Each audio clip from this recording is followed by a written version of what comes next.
ਸਤਿ ਸ਼੍ਰੀ ਅਕਾਲ ਜੀ, ਤੁਸੀਂ ਵੇਖ ਰਹੇ ਹੋ D5 ਚੈਨਲ ਪੰਜਾਬੀ ਦਾ ਪੰਜਾਬ ਬੁਲਟਨ। ਸਭ ਤੋਂ ਪਹਿਲਾਂ ਨਜ਼ਰ ਮਾਰਦੇ ਹਾਂ ਅੱਜ ਦੀਆਂ ਮੁੱਖ ਸੁਰਖੀਆਂ ਤੇ। ਮੁੱਖ ਮੰਤਰੀ ਭਗਵੰਤ ਮਾਨ ਪਹੁੰਚੇ ਪਟਿਆਲਾ, ਬੱਚਿਆਂ ਦੇ ਅਧਿਆਪਕਾਂ ਨਾਲ ਕੀਤੀ ਮੁਲਾਕਾਤ, ਵਿਰੋਧੀਆਂ ਤੇ ਸਾਧੇ ਨਿਸ਼ਾਨੇ। ਸ਼੍ਰੋਮਣੀ ਕਮੇਟੀ ਦੇ ਪ੍ਰਧਾਨ ਦਾ ਵੱਡਾ ਬਿਆਨ, ਕਿਹਾ ਸਾਡੀ ਕੌਮ ਲਈ ਸ੍ਰੀ ਅਕਾਲ ਤਖਤ ਸਾਹਿਬ ਤੋਂ ਜਾਰੀ ਹੋਇਆ ਫੈਸਲਾ ਸਰਵਉੱਚ, ਸੁਪਰੀਮ ਕੋਰਟ ਦੇ ਫੈਸਲੇ ਤੋਂ ਵੀ ਉੱਚਾ। ਡੀਜੀਪੀ ਗੌਰਵ ਯਾਦਵ ਪਹੁੰਚੇ ਫਤਿਹਗੜ੍ਹ ਸਾਹਿਬ, ਲਿਆ ਸ਼ਹੀਦੀ ਜੋੜ ਮੇਲ ਦੇ ਪ੍ਰਬੰਧਾਂ ਦਾ ਜਾਇਜ਼ਾ, ਸੂਬੇ ਦੀ ਅਮਨ ਸ਼ਾਂਤੀ ਲਈ ਕੀਤੀ ਅਰਦਾਸ। ਜੇਲ੍ਹ 'ਚੋਂ ਮੋਬਾਈਲ ਮਿਲਣ ਦਾ ਸਿਲਸਿਲਾ ਜਾਰੀ, ਫਰੀਦਕੋਟ ਦੀ ਕੇਂਦਰੀ ਜੇਲ੍ਹ 'ਚੋਂ ਮਿਲੇ 10 ਫੋਨ, ਸਰਕਾਰ ਦੀ ਕਾਰਗੁਜ਼ਾਰੀ ਤੇ ਉੱਠੇ ਸਵਾਲ। ਹੁਣ ਖਬਰਾਂ ਵਿਸਥਾਰ ਨਾਲ। ਪੰਜਾਬ ਸਰਕਾਰ ਵੱਲੋਂ ਅੱਜ ਪੰਜਾਬ ਭਰ ਦੇ ਸਰਕਾਰੀ ਸਕੂਲਾਂ ਅੰਦਰ ਮਾਪੇ ਅਤੇ ਅਧਿਆਪਕ ਮਿਲਣੀ ਦਾ ਪ੍ਰੋਗਰਾਮ ਉਲੀਕਿਆ ਗਿਆ। ਇਸ ਮਾਪੇ ਅਧਿਆਪਕ ਮਿਲਣ ਦੌਰਾਨ ਮੁੱਖ ਮੰਤਰੀ ਭਗਵੰਤ ਮਾਨ ਖੁਦ ਪਟਿਆਲਾ ਦੇ ਇੱਕ ਸਰਕਾਰੀ ਸਕੂਲ ਵਿੱਚ ਪਹੁੰਚੇ, ਜਿੱਥੇ ਉਹਨਾਂ ਨੇ ਨਾ ਸਿਰਫ ਅਧਿਆਪਕਾਂ ਨਾਲ ਗੱਲਬਾਤ ਕੀਤੀ, ਸਗੋਂ ਬੱਚਿਆਂ ਅਤੇ ਉਹਨਾਂ ਦੇ ਮਾਪਿਆਂ ਨਾਲ ਵੀ ਗੱਲਬਾਤ ਕੀਤੀ। ਮੈਂ ਕੀ ਬੋਲਾਂ, ਸਕੂਲ ਹੀ ਬੋਲੀ ਜਾਂਦਾ ਤੁਹਾਡਾ ਬਹੁਤ ਕੁਝ। ਸਕੂਲ IPS ਬੋਲ ਰਿਹਾ ਹੈ, ਸਕੂਲ IAS ਬੋਲ ਰਿਹਾ ਹੈ, ਸਕੂਲ ਡਾਕਟਰ ਬੋਲ ਰਿਹਾ ਹੈ, ਸਕੂਲ ਇੰਜੀਨੀਅਰ ਬੋਲ ਰਿਹਾ ਹੈ, ਸਕੂਲ ਦੇਸ਼ ਦਾ ਫਿਊਚਰ ਬੋਲ ਰਿਹਾ ਹੈ। ਤੇ ਸਾਡੇ ਵਰਗਿਆਂ ਦੇ ਭਾਸ਼ਣ ਉੱਤੇ ਕੀ ਚੱਲਣਗੇ? ਕਮਾਲ ਹੈ। ਬੱਚੇ ਅੱਖਾਂ 'ਚ ਪਾਣੀ ਵੀ ਸੀ, ਮਾਪਿਆਂ ਦੇ ਅੱਖਾਂ 'ਚ ਪਾਣੀ ਵੀ ਸੀ ਕਿ ਪਹਿਲੀ ਵਾਰ ਸਾਨੂੰ ਪਤਾ ਲੱਗਿਆ ਕਿ ਸਾਡੇ ਬੱਚਿਆਂ ਦੇ ਟੀਚਰ ਕੌਣ ਨੇ। ਨਹੀਂ ਤਾਂ ਅਸੀਂ ਤੜਕੇ ਹੀ ਉਹ ਸੁੱਤੇ ਪਏ ਹੁੰਦੇ ਨੇ, ਆਪਾਂ ਚਲੇ ਜਾਂਦੇ ਹਾਂ ਕੰਮ ਤੇ, ਜਦੋਂ ਆਉਂਦੇ ਹਾਂ ਉਦੋਂ ਵੀ ਸੁੱਤੇ ਪਏ ਹੁੰਦੇ ਨੇ। ਉਹ ਅਮਰੀਕਾ ਕੈਨੇਡਾ ਦੀ ਇੱਕ ਮੈਂ ਕੋਈ ਸਟਾਇਰ ਕੀਤਾ ਸੀ, ਇੱਕ ਵਿਅੰਗ ਕੀਤਾ ਸੀ ਮੈਂ ਕਿਸੇ CD 'ਚ, ਕਿ ਕਿਸੇ ਨੂੰ ਪੁੱਛਿਆ ਗਿਆ ਅਮਰੀਕਾ ਪੜ੍ਹਦੇ ਅਮਰੀਕਾ ਦੇ ਬੰਦੇ ਨੂੰ, ਮਨੀ ਜੀ, ਕਿ ਬੱਚੇ ਕਿੱਡੇ ਕਿੱਡੇ ਹੋ ਗਏ? ਉਹ ਕਹਿੰਦਾ ਭਤੀਜਾ ਐਡਾ ਹੈ, ਭਤੀਜੀ ਤੁਹਾਡੀ ਐਡੀ ਹੋ ਗਈ। ਉਹ ਕਹਿੰਦਾ ਯਾਰ ਬੱਚੇ ਇੱਦਾਂ ਦੱਸਦੇ ਹੁੰਦੇ ਨੇ। ਕਹਿੰਦਾ ਇੱਦਾਂ ਤਾਂ ਦੱਸੀਏ ਜੇ ਕਦੇ ਤੁਰੇ ਫਿਰਦੇ ਦੇਖਦੇ ਹੋਈਏ, ਜਦੋਂ ਜਾਂਦੇ ਹਾਂ ਉਦੋਂ ਸੁੱਤੇ ਪਏ ਹੁੰਦੇ ਆ, ਜਦੋਂ ਆਉਂਦੇ ਹਾਂ ਉਦੋਂ ਸੁੱਤੇ ਪਏ ਹੁੰਦੇ ਆ। ਸੋ ਇੱਦਾਂ ਮਿਲਣ ਲੱਗ ਗਿਆ ਇਸ ਤਾਂ ਬੱਚਿਆਂ ਨੂੰ। ਉਹੀ ਹਾਲ ਆਪਣਾ ਹੋ ਗਿਆ। ਜੇ 12-12 ਘੰਟੇ ਕੰਮ ਨਹੀਂ ਕਰਾਂਗੇ, ਘਰ ਨਹੀਂ ਚੱਲਦਾ, ਚੁੱਲ੍ਹਾ ਨਹੀਂ ਚੱਲਦਾ। ਅਸੀਂ ਕਰਾਂਗੇ ਚੁੱਲ੍ਹੇ ਠੀਕ, ਅਸੀਂ 0 ਬਿੱਲ ਲਿਆ ਕੇ ਤੁਹਾਡੇ 2-2, 3-3 ਹਜ਼ਾਰ ਬਚਾਵਾਂਗੇ। ਅਸੀਂ ਐਜੂਕੇਸ਼ਨ ਕਮਾਲ ਦੀ ਦੇ ਕੇ ਤੁਹਾਡੇ ਪ੍ਰਾਈਵੇਟ ਸਕੂਲਾਂ 'ਚੋਂ ਫੀਸਾਂ ਬਚਾਵਾਂਗੇ। ਅਸੀਂ ਇਹਨਾਂ ਬੱਚਿਆਂ ਨੂੰ IPS IAS deputy commissioner DC ਸਾਰੇ ਜਿੰਨੇ ਵੀ ਵੱਡੇ ਜੱਜ ਬਣਾਵਾਂਗੇ। ਮੌਕਾ ਮਿਲੂਗਾ ਇਹਨਾਂ ਨੂੰ, ਬਸ ਸਾਨੂੰ ਮੌਕਾ ਮਿਲ ਜੇ। ਪੰਜਾਬੀਆਂ ਦਾ ਇਹ ਹੈ, ਮੌਕਾ ਮਿਲ ਜੇ। ਜਹਾਜ਼ ਤਾਂ ਅਸੀਂ ਹੈਗੇ ਹਾਂ, ਰਨਵੇ ਮਿਲ ਜੇ ਬਸ। ਅਸੀਂ ਬਿਨਾਂ ਰਨਵੇ ਤੋਂ ਵੀ ਉੱਡ ਜਾਂਦੇ ਕਈ ਵਾਰੀ, ਇੰਨੀ ਤਾਕਤ ਹੈ ਸਾਡੇ 'ਚ। ਪਰ ਤੁਸੀਂ ਮੇਰੇ ਤੇ ਵਿਸ਼ਵਾਸ ਕੀਤਾ, ਮੇਰੀ ਪਾਰਟੀ ਤੇ ਵਿਸ਼ਵਾਸ ਕੀਤਾ, ਅਰਵਿੰਦ ਕੇਜਰੀਵਾਲ ਤੇ ਵਿਸ਼ਵਾਸ ਕੀਤਾ ਕਿ ਯਾਰ ਲੱਗਦੇ ਤਾਂ ਆਪਣੇ ਵਰਗੇ ਹੀ ਨੇ ਯਾਰ, ਇਹ ਕਹਿੰਦੇ ਤਾਂ ਗੱਲਾਂ ਉਹੀ ਨੇ ਯਾਰ ਜਿਹੜੀਆਂ ਆਪਾਂ ਸੋਚਦੇ ਹਾਂ। ਮੈਨੂੰ ਲੱਗਦਾ ਕਰ ਦੇਣਗੇ ਯਾਰ। ਆਪ ਵਿਸ਼ਵਾਸ ਕੀਤਾ ਤਾਂ ਅਸੀਂ ਲੱਗੇ ਹੋਏ ਹਾਂ। ਕੋਈ ਵੋਟਾਂ ਨਹੀਂ ਨੇੜੇ ਤੇੜੇ। ਇਹ ਕੰਮ ਸਰਕਾਰਾਂ ਆਖਰੀ 6 ਮਹੀਨਿਆਂ 'ਚ ਕਰਦੀਆਂ ਹੁੰਦੀਆਂ ਸੀ, ਜਿਹੜੇ ਅਸੀਂ ਪਹਿਲੇ 6 ਮਹੀਨਿਆਂ 'ਚ ਕਰ ਰਹੇ ਹਾਂ। ਵੋਟਾਂ ਮੰਗਣ ਵੇਲੇ ਦੇਖਾਂਗੇ ਕੀ ਹੋਊਗਾ, ਉਹ ਤੋਂ ਬਾਅਦ ਦੀ ਗੱਲ ਹੈ। ਪਹਿਲਾਂ ਕੰਮ ਕਰੀਏ। ਲੋਕ ਕਹਿਣਗੇ ਸਾਨੂੰ ਲਾਂਭਾ ਦੇਣਗੇ ਆਉਣ ਵਾਲੀਆਂ ਪੀੜ੍ਹੀਆਂ। ਤੁਸੀਂ ਵੀ 5 ਸਾਲ ਆਏ ਸੀ, ਫਿਰ ਤੁਸੀਂ ਕੀ ਕੀਤਾ ਬਈ? ਇੱਕ ਦਿਨ, ਇੱਕ ਘੰਟਾ ਲੇਟ ਆ। ਇੱਕ ਦਿਨ 'ਚ 10-10 ਮੀਟਿੰਗਾਂ ਕਰਦਾ ਮੈਂ। ਐ ਟਿਪਸ ਤੇ ਪਿਆ ਮੇਰੇ ਸਾਰੇ ਪੰਜਾਬ ਦੇ ਮਸਲੇ, ਸਾਰੇ ਪੰਜਾਬ ਦੇ ਮਸਲੇ ਐ ਪਏ ਨੇ। ਇਹਨੂੰ ਕਦੋਂ ਇਹਨੂੰ ਕੀ ਕਰਾਂ, ਇਹਦਾ ਕੀ ਕਰਾਂਗੇ, ਇਹਨੂੰ ਐਂ ਕਰ ਦੋ। ਫਿਰ ਉਹ ਕਹਿੰਦੇ ਐਂ ਨਹੀਂ ਹੁੰਦਾ। ਐਂ ਕਿਉਂ ਨਹੀਂ ਹੁੰਦਾ? ਫਿਰ ਐਂ ਕਰ ਦੋ। ਟੋਲ ਪਲਾਜ਼ੇ ਬੰਦ ਨਹੀਂ ਹੋਏ? ਅਫਸਰ ਤਾਂ ਕਹਿੰਦੇ ਸੀ ਹੋ ਨਹੀਂ ਸਕਦੇ। ਮੈਂ ਕਿਉਂ ਨਹੀਂ ਹੋ ਸਕਦੇ? ਮੈਂ ਜਾਊਂਗਾ ਉੱਥੇ ਬੰਦ ਕਰਨ। ਚਲੋ ਨਹੀਂ ਜੀ, ਕੋर्ट में हो जाएगा ये, कोर्ट में हो जाएगा। ਦੇਖਾਂਗੇ ਜਦੋਂ। ਉਹਨੇ ਕਿਹੜਾ ਸਾਡਾ ਐਗਰੀਮੈਂਟ ਉਹਨੇ ਪੂਰਾ ਕੀਤਾ? ਉਹਨੇ ਆ ਬਾਰੀ ਹੈ ਹੁਣ ਤੁਹਾਡੇ ਵਾਲੇ ਦੀ, ਸਮਾਣੇ ਵਾਲੇ ਦੀ। कोर्ट में कर दिया, अब ये कर दिया। गल है कोई? पैसे फड़ी जाने, ना कोई कच्चा माल लगता है, ना कोई धुआं प्रदूषण सर्टिफिकेट लेना पैंदा, पैसे ही बनने लोगों तो बस। इधर दी लंघो पैसे दो, उधर दी लंघो पैसे दो, गड्डी खरीदो तां रोड दे पैसे दो। वो फिर गड्डी खरीदने वाले किहड़े रोड टैक्स लैंदे हो? फिर सारियां रोड्स तां प्राइवेट ने। फिर एवें करी गए, बड़ियां बड़ियां सड़कां बनातियां, पुल बनी जाते आ। किने बनाया? वो तो कंपनियां ने बनाया, वो तो पैसे ले ही जाते हैं। इसे करके इन्हां नूं दिक्कत हो रही है कि महिंदर मास्टर दा मुंडा इस कुर्सी ते क्यों पहुंच गया। चल पहुंच गया, बैठना भी आ गया, इनू चलाउणा भी आ गया, सारा कुछ। साडे घर भी खोले, साडे 25-25 साल पुराने साडे कोल घर हुंदे सी जिहड़े साडे धीआं पुत्तां कोल, वो खोले। इन्होंने तो कैबिनेट भी बनाउणी आ गई, कैबिनेट बना के चलाउणी भी आ गई। ਇਹਦਾ मतलब ये नहीं जानते हुण 20-25 साल। ते इसे करके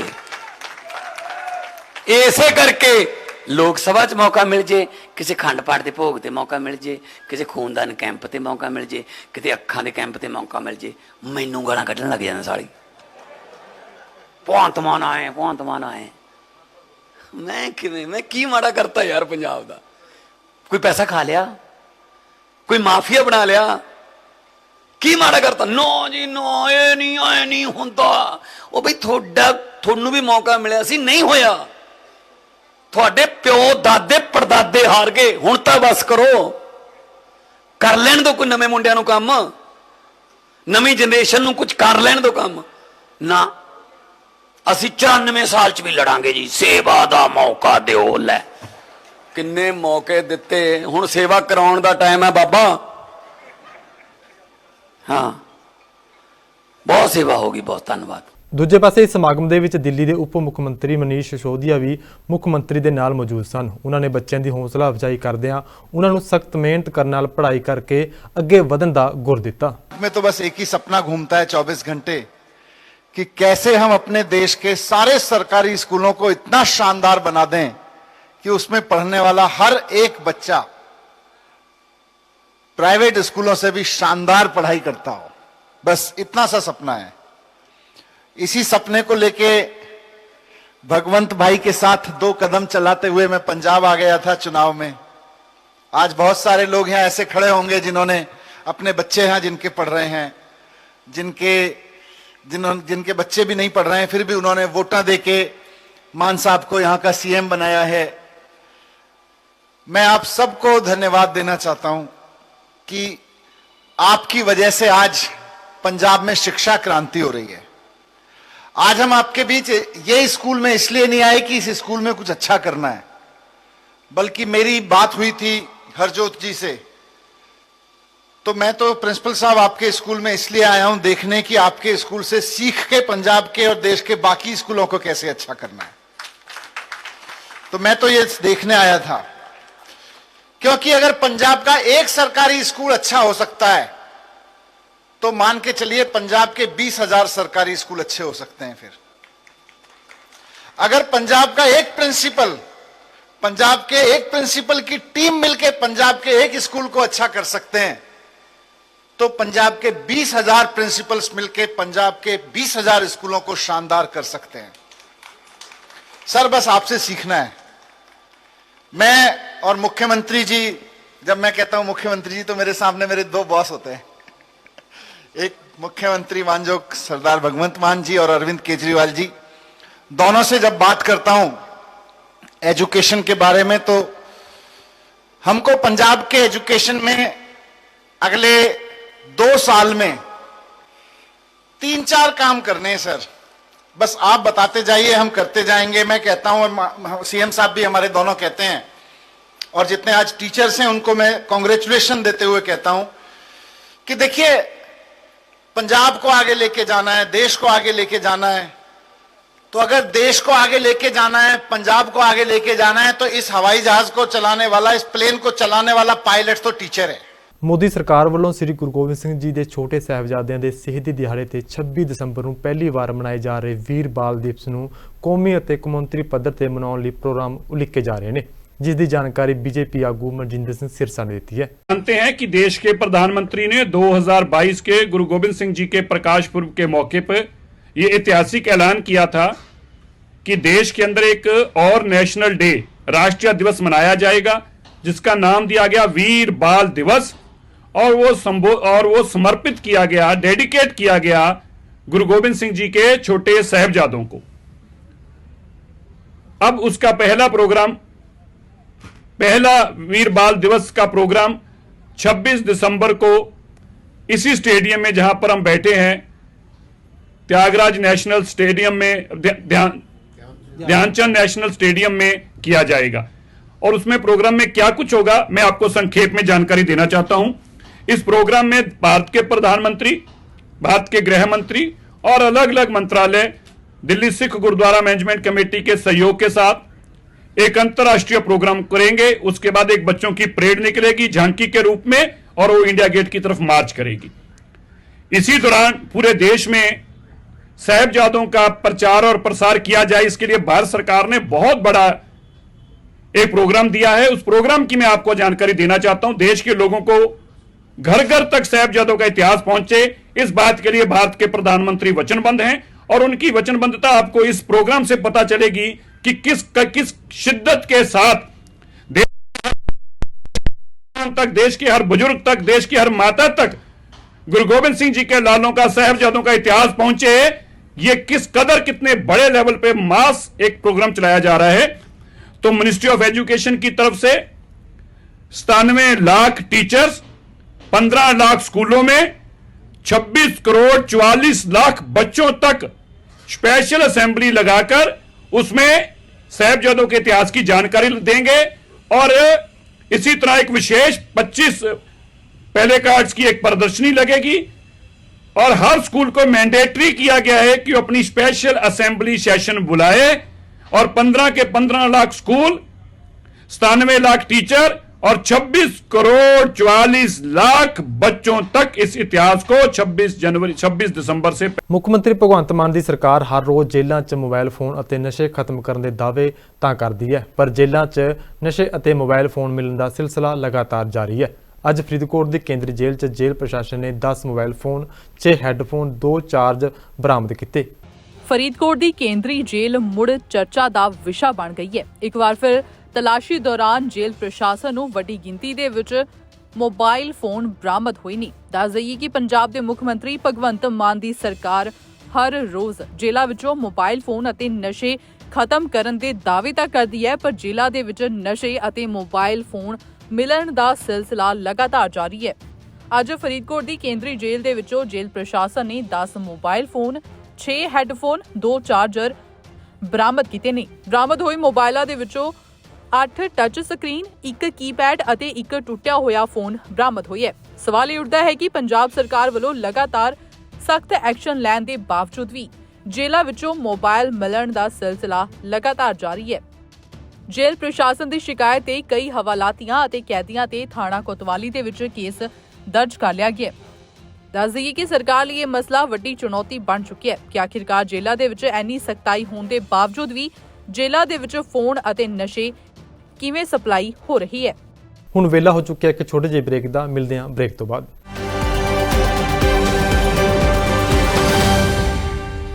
ਕੀ ਹੁੰਦੀ ਹੈ ਜਮਾਬੰਦੀ, ਕਿਵੇਂ ਬਣਦੀ ਹੈ ਵਸੀਅਤ, ਜ਼ਮੀਨ ਜਾਇਦਾਦ ਦੇ ਹਰ ਮਸਲੇ ਤੇ ਕਰਾਂਗੇ ਚਰਚਾ। ਦੇਖਣਾ ਨਾ ਭੁੱਲਣਾ ਸਾਡਾ ਖਾਸ ਪ੍ਰੋਗਰਾਮ naibtehsildar.com।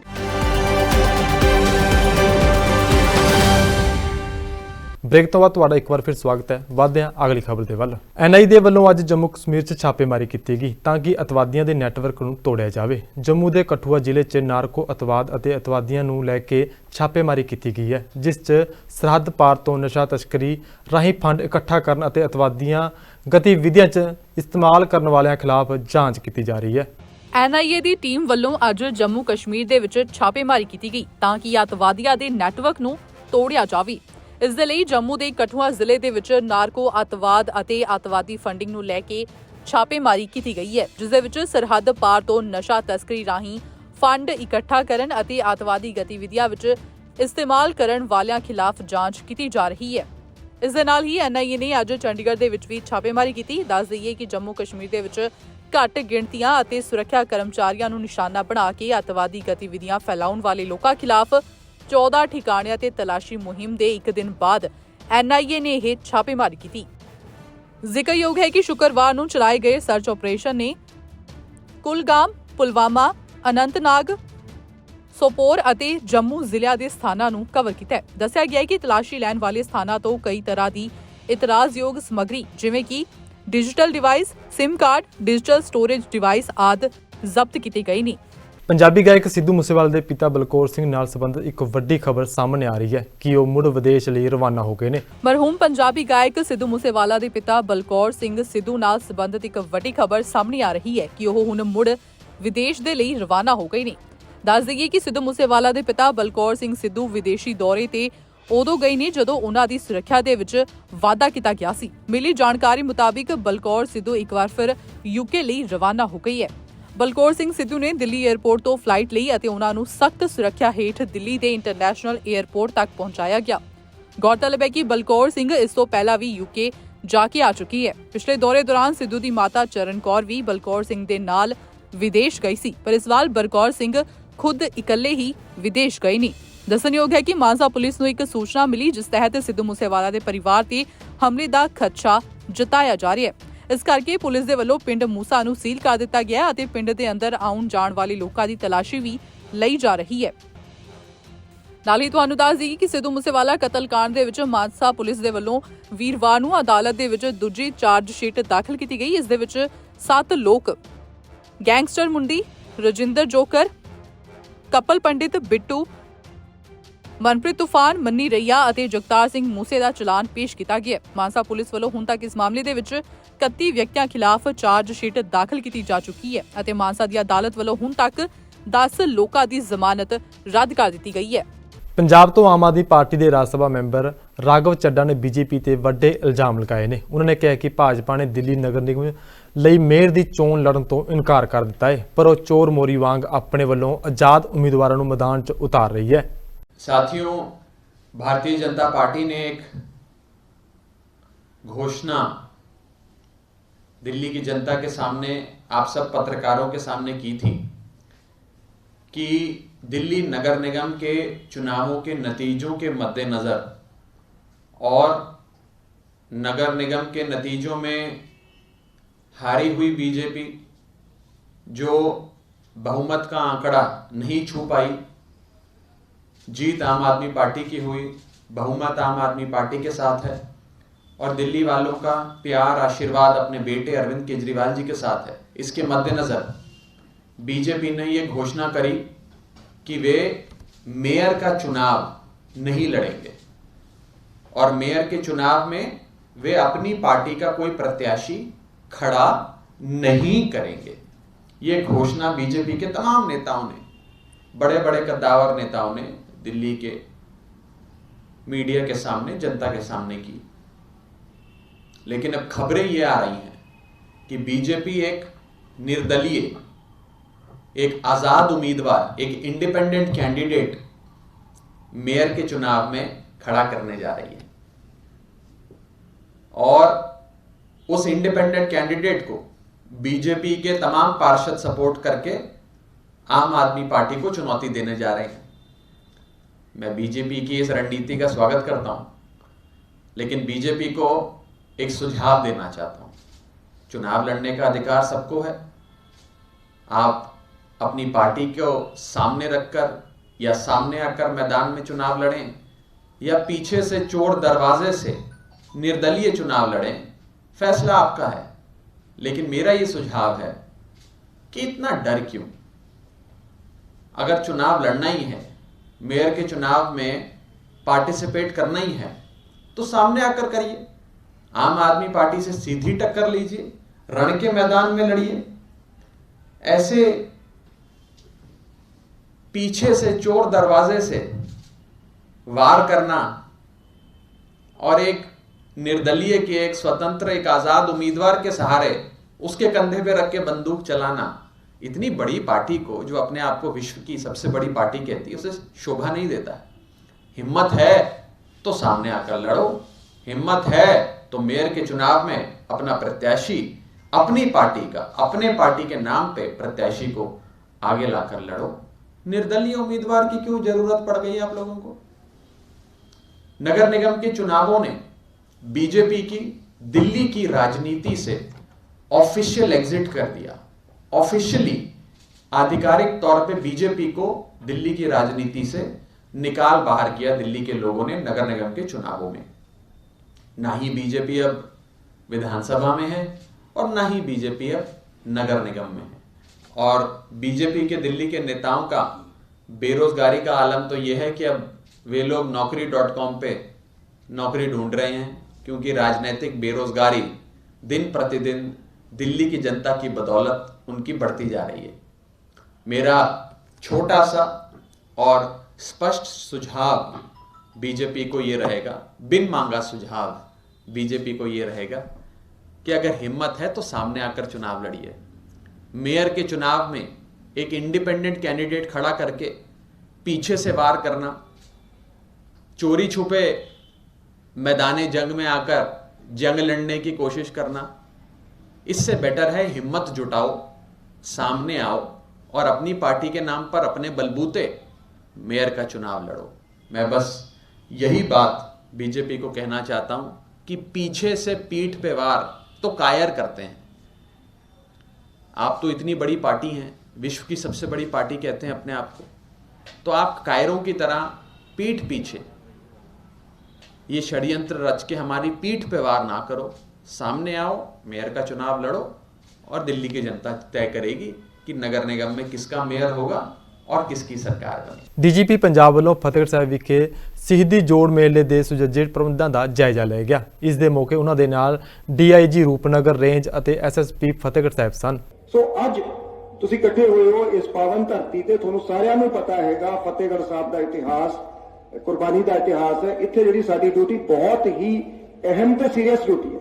ਸੋ ਇਸ ਨੂੰ ਜਦੋਂ ਵੀ ਇਹ ਡਿਊਟੀ ਸ਼ੁਰੂ ਹੋਊਗੀ, 3 ਦਿਨ ਦਾ ਮੇਲਾ ਹੈਗਾ, ਬਹੁਤ ਜ਼ਿਆਦਾ ਇਕੱਠ ਹੁੰਦਾ ਹੈ ਤੇ ਤੁਸੀਂ ਡਿਊਟੀ ਹੀ ਨਾ ਸਮਝੋ, ਇਹਨੂੰ ਸੇਵਾ ਸਮਝੋ। ਮੈਂ ਇੱਕ ਵਾਰੀ ਦੁਬਾਰਾ ਤੁਹਾਨੂੰ ਸਾਰਿਆਂ ਨੂੰ ਆਖਾਂਗਾ ਕਿ ਮੇਲੇ ਦੀ ਡਿਊਟੀ ਬਹੁਤ ਅਹਿਮ ਹੈਗੀ। ਇਸ ਨੂੰ ਮਿਹਨਤ ਨਾਲ ਅਲਰਟ ਹੋ ਕੇ ਤੁਸੀਂ ਡਿਊਟੀ ਕਰੋ, ਡਿਊਟੀ ਨੂੰ ਸੇਵਾ ਸਮਝੋ। ਇੱਥੇ ਲੋਕਾਂ ਨਾਲ ਇੱਕ ਫ੍ਰੈਂਡਲੀ ਵਿਵਹਾਰ ਸਾਡਾ ਹੋਣਾ ਚਾਹੀਦਾ। ਸਿੱਖਿਆ ਅਤੇ ਰੁਜ਼ਗਾਰ ਦੇ ਨਾਂ ਤੇ ਦਿੱਲੀ ਮਾਡਲ ਦਾ ਰਾਗ ਅਲਾਪਣ ਵਾਲੀ ਪੰਜਾਬ ਸਰਕਾਰ ਕਈ ਵਿਵਾਦਾਂ 'ਚ ਘਿਰ ਚੁੱਕੀ ਹੈ। ਹੁਣ ਸ਼੍ਰੋਮਣੀ ਅਕਾਲੀ ਦਲ ਨੇ ਵੱਡੇ ਸਵਾਲ ਖੜੇ ਕੀਤੇ ਨੇ। ਉਹਨਾਂ ਨੇ ਕਿਹਾ ਕਿ ਜਿਹੜੀਆਂ ਭਰਤੀਆਂ ਹੋਈਆਂ ਨੇ ਉਹਨਾਂ ਦੇ ਵਿੱਚ ਵੱਡੇ ਤੌਰ ਤੇ ਘਪਲੇ ਕੀਤੇ ਗਏ ਨੇ। ਮਾਸਟਰ ਕਾਡਰ ਦੀਆਂ 4561 ਪੋਸਟਾਂ ਜਿਹੜੀਆਂ ਮਾਨ ਸਰਕਾਰ ਨੇ ਐਡਵਰਟਾਈਜ਼ ਕੀਤੀਆਂ ਸੀ, ਇਹਦਾ ਟੈਸਟ ਹੋਇਆ। ਉਹਦੇ ਵਿੱਚ ਸਰਕਾਰ ਨੇ ਬੜਾ ਵੱਡਾ ਫਰਾਡ ਕੀਤਾ। ਮੈਥ ਔਰ ਪੰਜਾਬੀ ਜਿਹੜੇ ਟੀਚਰ ਸੀ, ਉਹਨਾਂ ਦੇ ਵਿੱਚ ਜੋ ਕੁਐਸਚਨ ਸੀ ਉਹਨਾਂ ਦੇ ਆਨਸਰ ਕੋਈ ਸਹੀ ਸੀ, ਕੋਈ ਗਲਤ ਸੀ। ਜਿਹੜੇ ਬੱਚਿਆਂ ਨੇ ਸਹੀ ਆਨਸਰ ਦਿੱਤੇ ਫਿਰ ਵੀ ਉਹਨਾਂ ਨੂੰ ਉਹਨਾਂ ਦੇ ਮਾਰਕਸ ਨਹੀਂ ਮਿਲੇ। ਪਰ ਅੱਜ ਇਸੇ ਸੰਬੰਧੀ ਮਾਸਟਰ ਕਾਡਰ ਦੇ ਜਿਹੜੇ ਸਫਲ ਬੱਚੇ ਸੀ, ਜਿਹੜੇ ਟੀਚਰ ਸਾਹਿਬਾਨ ਸੀ, ਉਹ ਸ਼੍ਰੋਮਣੀ ਅਕਾਲੀ ਦਲ ਦੇ ਪ੍ਰਧਾਨ ਸਰਦਾਰ ਸੁਖਬੀਰ ਸਿੰਘ ਬਾਦਲ ਨੂੰ ਮਿਲੇ ਪਰ ਉਹਨਾਂ ਨੂੰ ਆਪਣੀ ਸਮੱਸਿਆ ਦੱਸੀ, ਜਿਹੜੀ ਕਿ ਬਿਲਕੁਲ ਜੈਨੂਅਨ ਹੈ। ਕਿਉਂਕਿ ਮੈਂ ਸਮਝਦਾ ਕਿ ਭਗਵੰਤ ਮਾਨ ਸਰਕਾਰ ਜਿਹੜੀ ਆ ਵੱਡਾ ਫਰਾਡ ਕਰਨ ਜਾ ਰਹੀ ਹੈ। ਜਿਹੜੇ ਜੈਨੂਅਨ ਬੱਚੇ ਆ ਜਿਨ੍ਹਾਂ ਦਾ ਉਹ ਹੱਕ ਬਣਦਾ ਸੀ, ਕਿਉਂਕਿ ਕੁਐਸਚਨ ਜੇ ਗਲਤ ਆ ਕੋਈ, ਉਹ ਜਿਹੜਾ ਜ਼ਿੰਮੇਵਾਰੀ ਉਹ ਸਰਕਾਰ ਦੀ ਹੁੰਦੀ ਹੈ। ਸੋ ਮੈਂ ਜਿੱਥੇ ਸਰਦਾਰ ਸੁਖਬੀਰ ਸਿੰਘ ਬਾਦਲ ਸਾਹਿਬ ਨੇ ਇਹਨਾਂ ਨੂੰ ਵਿਸ਼ਵਾਸ ਦਿਵਾਇਆ ਕਿ ਅਸੀਂ ਤੁਹਾਡੀ ਲੜਾਈ ਲੜਾਂਗੇ, ਤੁਹਾਡਾ ਹੱਕ ਦਵਾ ਕੇ ਹਟਾਂਗੇ, ਪਰ ਨਾਲ ਉਹਨਾਂ ਨੇ ਮੇਰੀ ਡਿਊਟੀ ਲਾਈ ਹੈ ਕਿ ਤੁਸੀਂ ਵੀ ਇਸ ਮੈਟਰ ਨੂੰ ਲੈ ਕੇ ਪੰਜਾਬ ਸਰਕਾਰ ਨਾਲ ਗੱਲ ਕਰੋ।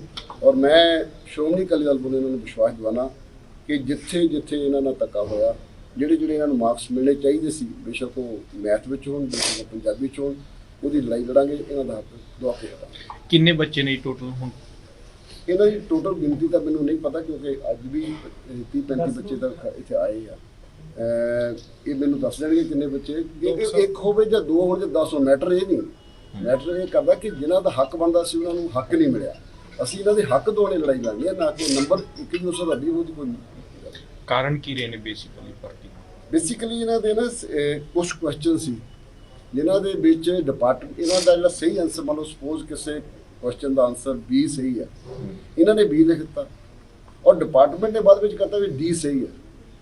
ਜਦੋਂ ਕਿ ਸੀਗਾ ਹੀ 20 ਸੀ, ਇਹਨਾਂ ਨੂੰ ਉਹ ਮਾਰਕਸ ਨਹੀਂ ਮਿਲੇ, ਤਾਂ ਉਹ ਕੱਟ ਲਿਆ ਗਿਆ ਮਾਰਕਸ। ਇਸੇ ਤਰ੍ਹਾਂ ਪੰਜਾਬੀ ਵਿੱਚ ਚੀਜ਼ ਦੇ ਮਤਲਬ ਡਿਪਾਰਟਮੈਂਟ ਦੀ ਗਲਤੀ ਇਹ ਨਾਲ ਗਲਤੀ ਡਿਪਾਰਟਮੈਂਟ ਦੀ ਹੈ, ਔਰ ਸਰਕਾਰ ਬਜਾਏ ਕਿ ਡਿਪਾਰਟਮੈਂਟ ਤੇ ਕੋਈ ਐਕਸ਼ਨ ਲਏ, ਐਕਸ਼ਨ ਇਹਨਾਂ ਵਿਚਾਰਿਆਂ ਤੇ ਹੋ ਗਿਆ। ਜਿਹੜੀ ਸਰਕਾਰ ਕਹਿੰਦੀ ਹੈ ਕਿ ਅਸੀਂ ਨੌਕਰੀਆਂ ਦੇਣੀਆਂ, ਇਹਨਾਂ ਨੂੰ ਨੌਕਰੀਆਂ ਤੋਂ ਵਾਅਦਾ ਕੀਤਾ ਜਾ ਰਿਹਾ, ਔਰ ਸ਼੍ਰੋਮਣੀ ਅਕਾਲੀ ਦਲ ਦੀ ਲੜਾਈ ਲੜੀ। ਮਾਚੀਵਾੜਾ ਦੇ ਇਤਿਹਾਸਿਕ ਗੁਰਦੁਆਰਾ ਸ੍ਰੀ ਚਰਨ ਕਮਲ ਸਾਹਿਬ ਵਿਖੇ ਲੱਗਦੇ ਜੋੜ ਮੇਲ ਦੇ ਦੂਜੇ ਦਿਨ ਸ਼੍ਰੋਮਣੀ ਗੁਰਦੁਆਰਾ ਪ੍ਰਬੰਧਕ ਕਮੇਟੀ ਦੇ ਪ੍ਰਧਾਨ ਐਡਵੋਕੇਟ ਹਰਜਿੰਦਰ ਸਿੰਘ ਧਾਮੀ ਪੁੱਜੇ, ਜਿਨ੍ਹਾਂ ਨੇ ਗੁਰੂ ਘਰ ਦੇ ਦਰਸ਼ਨ ਕੀਤੇ।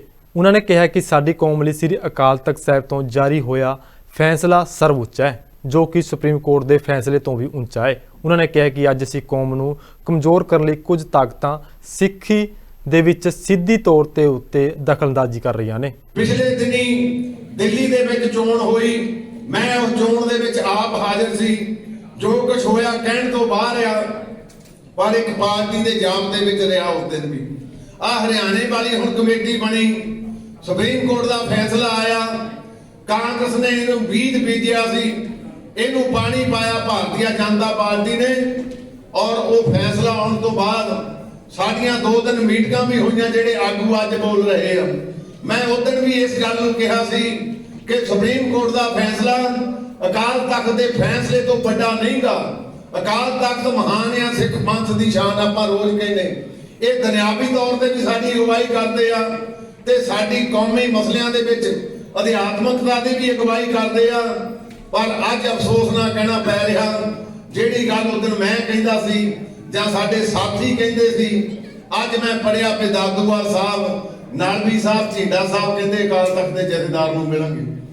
ਅੱਜ ਆਪਾਂ ਨੂੰ ਦੇਖਣਾ ਪਊ, ਅੱਜ ਹੱਥਾਂ ਨੂੰ ਲੈ ਕੇ ਜਿੱਦਾਂ ਕਹਿੰਦੇ ਮੂੰਹ ਦੀਆਂ ਖੋਲਣੀਆਂ ਪੈਂਦੀਆਂ, ਅੱਜ ਮੂੰਹ ਨਾ ਖੋਲਣੀਆਂ ਪੈ ਰਹੀਆਂ। ਉਧਰ ਵੀ ਕਿਹਾ ਸੀ ਕਿ ਤੁਸੀਂ ਜੇ ਕਮੇਟੀ ਚੁਣਨੀ ਆ, ਪਹਿਲਾਂ ਤੁਸੀਂ ਆ ਜਾਓ, ਸ਼੍ਰੋਮਣੀ ਕਮੇਟੀ ਨਾਲ ਬੈਠ ਕੇ ਗੱਲ ਕਰ ਲੈਂਦੇ ਆ। ਜਾਂਦੇ ਜਾਂਦੇ ਇੱਕ ਵਾਰ ਫਿਰ ਨਜ਼ਰ ਮਾਰਾਂਗੇ ਅੱਜ ਦੀਆਂ ਮੁੱਖ ਸੁਰਖੀਆਂ ਤੇ। ਮੁੱਖ ਮੰਤਰੀ ਭਗਵੰਤ ਮਾਨ ਪਹੁੰਚੇ ਪਟਿਆਲਾ, ਬੱਚਿਆਂ ਦੇ ਅਧਿਆਪਕਾਂ ਨਾਲ ਕੀਤੀ ਮੁਲਾਕਾਤ, ਵਿਰੋਧੀਆਂ ਤੇ ਸਾਧੇ ਨਿਸ਼ਾਨੇ। ਸ਼੍ਰੋਮਣੀ ਕਮੇਟੀ ਦੇ ਪ੍ਰਧਾਨ ਦਾ ਵੱਡਾ ਬਿਆਨ, ਕਿਹਾ ਸਾਡੀ ਕੌਮ ਲਈ ਸ੍ਰੀ ਅਕਾਲ ਤਖਤ ਸਾਹਿਬ ਤੋਂ ਜਾਰੀ ਹੋਇਆ ਫੈਸਲਾ ਸਰਵਉੱਚ, ਸੁਪਰੀਮ ਕੋਰਟ ਦੇ ਫੈਸਲੇ ਤੋਂ ਵੀ ਉੱਚਾ। ਡੀਜੀਪੀ ਗੌਰਵ ਯਾਦਵ ਪਹੁੰਚੇ ਫਤਿਹਗੜ੍ਹ ਸਾਹਿਬ, ਲਿਆ ਸ਼ਹੀਦੀ ਜੋੜ ਮੇਲ ਦੇ ਪ੍ਰਬੰਧਾਂ ਦਾ ਜਾਇਜ਼ਾ, ਸੂਬੇ ਦੀ ਅਮਨ ਸ਼ਾਂਤੀ ਲਈ ਕੀਤੀ ਅਰਦਾਸ। ਜੇਲ੍ਹ 'ਚੋਂ ਮੋਬਾਈਲ ਮਿਲਣ ਦਾ ਸਿਲਸਿਲਾ ਜਾਰੀ, ਫਰੀਦਕੋਟ ਦੀ ਕੇਂਦਰੀ ਜੇਲ੍ਹ 'ਚੋਂ ਮਿਲੇ 10 ਫੋਨ, ਸਰਕਾਰ ਦੀ ਕਾਰਗੁਜ਼ਾਰੀ ਤੇ ਉੱਠੇ ਸਵਾਲ। ਅੱਜ ਦੇ ਪੰਜਾਬ ਬੁਲਟਨ ਵਿੱਚ ਇੰਨਾ ਹੀ। ਕੱਲ ਫਿਰ ਮਿਲਾਂਗੇ ਨਵੀਆਂ ਤੇ ਤਾਜ਼ੀਆਂ ਖਬਰਾਂ ਲੈ ਕੇ। ਮੈਨੂੰ ਦਿਓ ਇਜਾਜ਼ਤ। ਧੰਨਵਾਦ।